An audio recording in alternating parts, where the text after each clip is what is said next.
Hi guys, thank you for coming in. A couple of questions real quick. Sir, you said that back in the 80s, we had a big influx here and man, you guys contained it. You arrested millions of people. I don't think you arrested them and started parking them in our cities for starters. I don't think that that's how it went. They got arrested. They got sent home. We keep talking about asylum.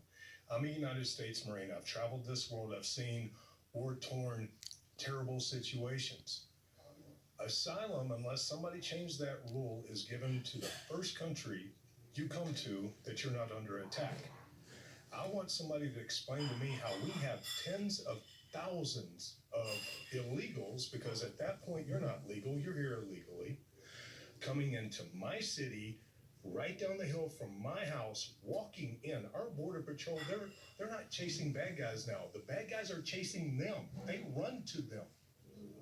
And I'd also, real quick, like one other thing that some of my agents, some of my fellow Marines that are serving on these lines that are now bus drivers, they're not protecting us, they're bus drivers. Somebody explained to me how over the last 2 weeks it was changed that illegals with criminal records holding a child's hand are now allowed to be turned loose. That started last week. So who would you like to answer this question? Whoever can. I'm going to guess that maybe the congressman might have some insight on that. But at this point, and this is official, it hasn't been put out in the public because they don't want us to know what's going on. Criminal record illegals, if they're holding a child's hand, are now being turned loose on the streets. And that young lady's 100% right. They're not even their kids. Right. Esther, do you want to respond? You go, Esther. Esther? It's called catch and release. The detention centers in the United States are overwhelmed. That's what CBP has been saying. That's what ICE has been saying. If that's not an emergency, I don't know what is. And that's why you're seeing them out in El Paso, out in San Diego.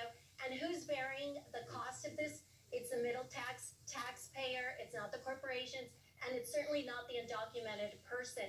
And going back to Eliana's fine point, we got to have a diplomatic approach with these countries and say, we will cut the aid because think about it. If these poor people were getting the money, then why the heck are they walking 1,000 miles over here? They're not getting the money. That's the point. They never got the money. These countries have one of the highest indices of corruption in the world, of bribery.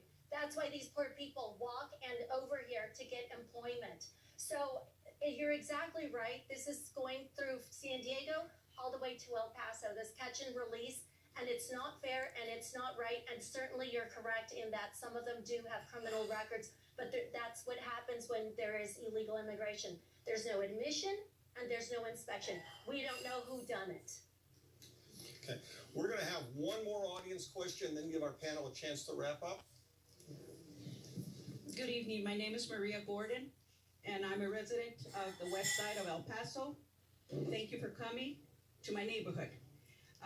The question is going to be very quick and very important, so I don't know who to ask, but when are the Minutemen going to be relieved? If we have 23,000 professional, mira, why are the Minutemen out there? Why are they in Anapra? Why are they in La Ladriguera? And thousands of people are coming in with suitcases and all kinds of fancy clothes, smiles.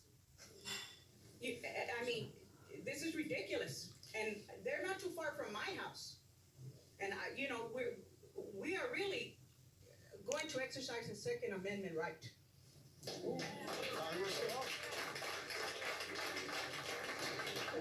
Congressman, you want to touch that? Well, she's absolutely right. They have no place. And